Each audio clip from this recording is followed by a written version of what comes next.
I'm Dave, co-founder of Alio, and we certainly believe that healthcare delivery is about to change rapidly.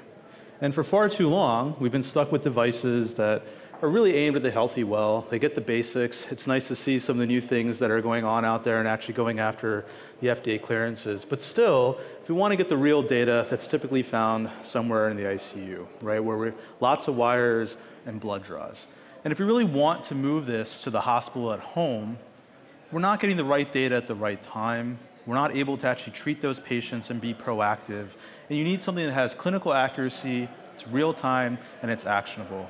And that allows us to actually potentially reduce the total cost of care. So where do we start? Well, my co-founder and I, last time around, very much a hammer looking for a nail. It was great, got acquired by a strategic, allowed us to self-fund this company for the first couple of years. But what we really focused on this time around was starting off with the customer experience and where the patient need was. And we found that in the kidney disease space.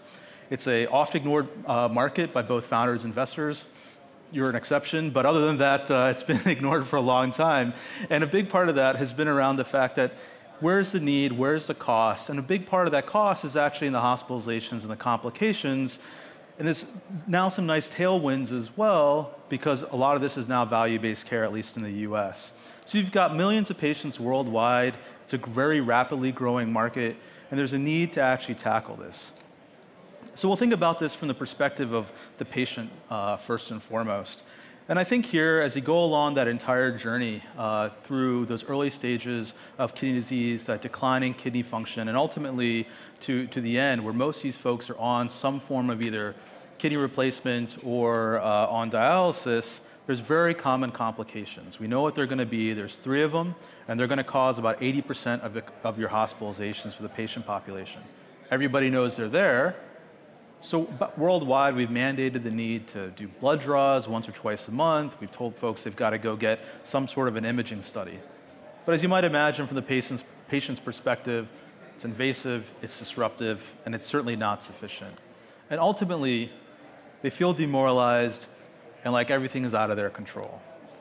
From the clinician perspective, they realize that the exact same things are true. We know the key problems, we know that we have to tackle it, but they effectively have a sampling error problem. And the key feedback that we heard when we first started talking to them was, all of these issues are preventable if we just have the right data at the right time. But it's a lot of different pieces of data that they need. Today it comes across multiple different visits, different techniques, different diagnostic tools, and none of that exists all in the same place, of course, up until now. And from the clinician perspective, it just feels like they're flying blind. Now, I mentioned the payer side. On the payer side, worldwide, we're seeing this change. Whether it's in the US, there's a massive shift towards value-based care. We're even seeing that here, where you've got a single payer system, or newer countries that are kind of growing and realizing, wow, this is our biggest drain on our medical budget. How do we actually tackle this problem? How do we provide, quite frankly, both a carrot and a stick for keeping these patients out of the hospital? I'll focus on the US just because it's a little bit more simple, but from the perspective of where this was up until a couple years ago, there was a clear fee-for-service world. But now that change has happened very rapidly, where it's gone from less than 10% in a value-based to almost 2/3 of that market. Once again, if we look at those key complications and where they're spending their cost, it's not actually on delivering care. It's actually just spent, once again, on purely these preventable hospitalizations. That's 50% of where the cost is spent. What that amounts in real dollars is about $45,000 per patient per year. And so the ideal solution for this is something that's fully automated, is remote, and can get the right data at the right time and be comfortable for the patient. And that's where Alio comes into play. We're capable of doing all of that. It certainly starts off with a wearable that's worn by the patient. It's completely non-invasive. There's no needles or anything else. That's collecting that data passively throughout the day and pushing that forward. Certainly enabling the alignment of what we like to call the 4 Ps of the patient, the physician, the provider, and the payer, meeting all of their needs the best way possible. From the patient perspective, they can go about their lives. It's as simple as wearing a Band-Aid. Go do what you want to do. Go for a swim. It doesn't matter to us. You're going to go live your life. Automatically, that data is going to be collected. It's pushed up to the cloud. We run our series of proprietary algorithms on that. And what's nice is that that's where we also lever our AI model to not only look at the data that we've ingested, but the historical data as well. And that's allowed us to push past our initial set of metrics into new ones that we're going to talk about today as well. From the clinician side, what we made sure of in our clearance, from a clearance perspective, is it's not just data for data's sake. Two things that were in our favor is that we were able to get clearances for actually letting the clinicians know when patients were outside of the bounds of normal. And the nice part as well on the clinical side is that there's already a series of international guidelines around where to maintain these patients. Therefore, there's already thresholds defined, and there's already clinical workflows defined for if it's too high or if it's too low. And what that means is we didn't have to come up with the thresholds, we didn't have to come up with the clinical workflows, we could just focus on solving the sampling error problem. So once again, after a few different FDA clearances in the US, a Saudi FDA clearance earlier this year, and we're expecting CE mark here in the next couple months as well, we're able to not just bring the basics that you might expect of things like heart rate and temperature, brought in things that really move the needle for this patient population. So being able to get hemoglobin, hematocrit more accurately than even Massimo can, comparable to your blood draw. The same is true when we became the world's first company capable of getting potassium completely non-invasively. We then had 2 more software updates this year focused on looking at that access dysfunction, making sure that there's actually flow there. We added on fluid status as well. And then really excited to be able to not just have that on the ESKD population, but on the CKD population now at large.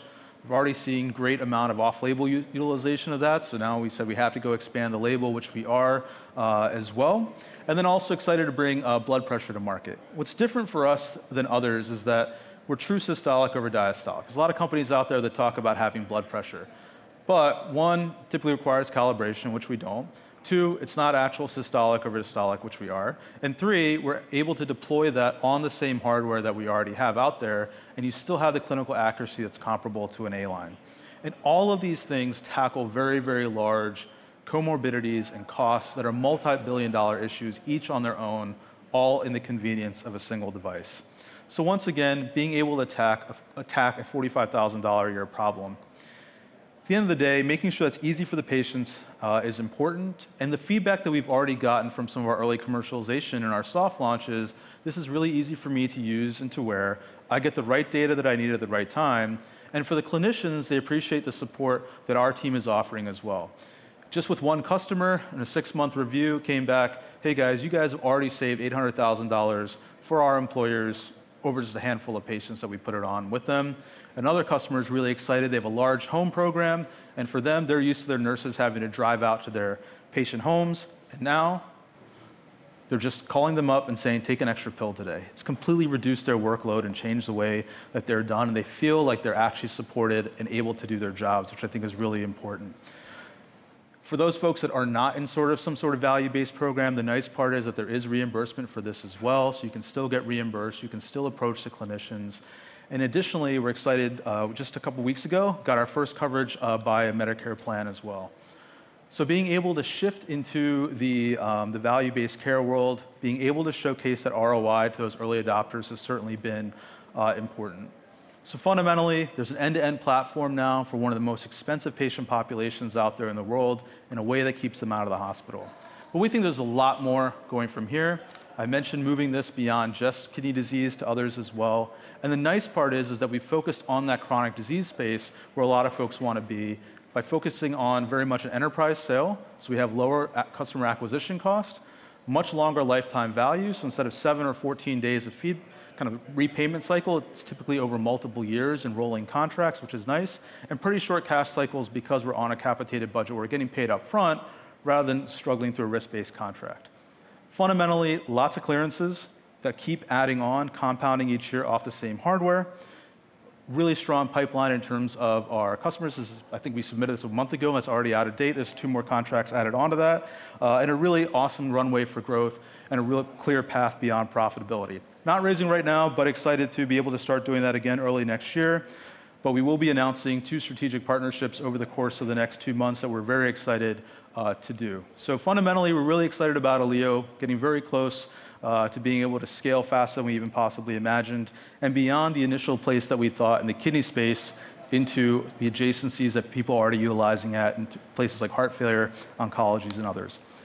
Thanks again for your time. Please feel free to reach out to me at dave@alio.ai and answer any questions you might have.